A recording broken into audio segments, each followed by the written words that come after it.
Hello students, today we will start chapter 8, that is organic chemistry. See, if we are talking about organic chemistry, it means we are talking about carbon compounds. Okay, organic chemistry means carbon compounds, the chemistry of carbon, that is called organic chemistry. Now here one more term is there, and that is hydrocarbon. See, hydrocarbon. The name itself is telling that the compounds which are formed of hydrogen and carbon only. Those compounds which are made up of hydrogen and carbon only, they are called hydrocarbons. Okay. Now, if you are talking about some natural sources of organic compound, so protein, urea, dyes, carbohydrate, acids, all these are organic compounds. Inorganic compounds like petrol, cotton, medicines, these are um all organic compounds. Okay, so the unique character we will start with. Unique character of these carbon atoms. If you are talking about carbon atoms, see what we know about carbon, that its symbol is C, its atomic number is 6, its electronic configuration is 2, 4. Yes, it carbon is having 4 valence electrons. It means this carbon can form 4 bonds. Yes, since it can form 4 bonds, it means it is tetravalent. Tetravalent. Its valency is 4, tetravalency. And it is a tetravalent atom. Tetravalent means carbon. It can form 4 bonds with other atoms. It is tetravalent. Okay. Yes. Now, since this carbon, it can combine itself to form long chains. This property of carbon, it is called catenation. The two properties which we are studying here, the first one is catenation and the another one is tetravalency. Two properties we are studying here. Tetravalency means carbon, it has 4 valence electrons, so its valency is 4. It's tetravalency. This carbon is tetravalency and it exhibits carbon, it is tetravalent and it exhibits tetravalency. The second property which we are studying here, that carbon can combine with other carbon atom itself. Carbon can combine with itself to form long chains. Yes, it can also form branches here, like carbon here, this carbon here, this carbon here, like this, and carbons can also be present over here like this also. Means long chains can be formed, branches can be formed, and it can also form closed structures. Closed structures like this. Like this. Closed structures can also be formed. Actually, this structure is like this. Here, 2 bonds, 1 bond, 2 bond, 1 and 2. Yes, and this is the structure of benzene. Benzene. It means the two properties of carbon which are here, the first is tetravalency and the second one is catenation. Tetravalency means carbon, since it is having 4 valence electron, so it neither can gain 4 more electrons to complete its octet, nor it can lose these 4 electrons.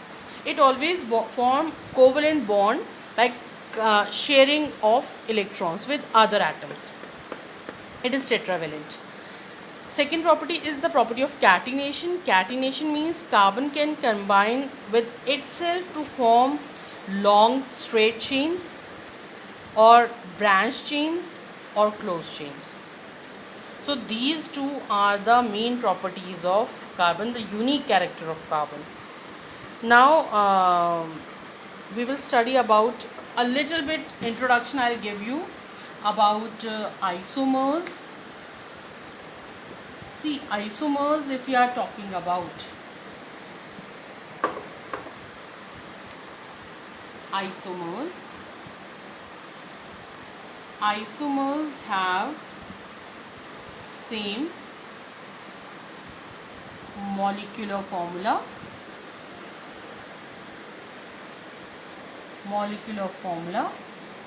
but different structures. Okay, isomers, they have same molecular formula but their structures are different. Not in detail, just now I am telling you, just see the structures. Suppose 1, 2, 3, 4, 5 carbons I have made like this. Okay, and hydrogens are present over here. Since I have not told you anything about how these are attached, so deeply we will study it later on. But since I have touched this topic isomer, so I am telling you, like 1, 2, 3, 4 and 5 carbon. How many carbons are present over here? 5. And hydrogens, if we are talking about 5, these carbons are here. 5 plus 5, 10, 11 and 12. Total, how many hydrogens are present over here? 12. Now, if I'll make another structure of this C5H12, 1, 2, 3, 4, 5. See, here to 5 carbons are present. And if I'll attach hydrogen here, 1, 2, 3, 4, 5, 6, 7, 8, 9, 10, 11, 12. Here too, if we'll see, the formula is same, C5H12. So molecular formula of both these compounds, it is same, but their structures are different, and such compounds are called isomers. Okay, this we'll study deeply later on. Now, if we classify the organic compounds are classified like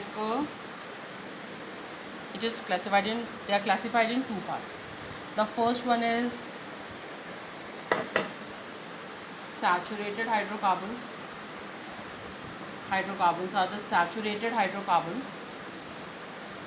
Okay, and unsaturated hydrocarbons. Saturated and unsaturated hydrocarbons. If you are talking about saturated hydrocarbons, those hydrocarbons which have carbon-carbon single bond. Carbon-carbon single bond, if it is present, it means those hydrocarbons are saturated hydrocarbons. And if carbon-carbon double or carbon-carbon triple bond is present, such hydrocarbons are called unsaturated hydrocarbons. Okay, if a hydrocarbon, it is having carbon-carbon single bond, they are called saturated hydrocarbons. And if hydrocarbons, they are having carbon-carbon double or triple bonds, such hydrocarbons are called unsaturated hydrocarbons. Yes, if carbon-carbon single bond is present, these saturated hydrocarbons are called alkanes. Anes, carbon-carbon single bond. If in unsaturated hydrocarbon, carbon and carbon, they are having a double bond, these hydrocarbons are called alkenes. ENE, carbon-carbon double bond. And if carbon-carbon triple bond is present over here between two carbon atom, if a triple bond is present, these hydrocarbons are called alkynes. YNES, alkynes. Alkanes, if these are the saturated hydrocarbon having carbon-carbon single bond. Unsaturated hydrocarbons, if you are talking about carbon-carbon double bond, these are alkenes. And carbon-carbon triple bond, if you are talking about, these are called alkynes. So you first study this much, and then the homologous series we will study in our next video. Thank you.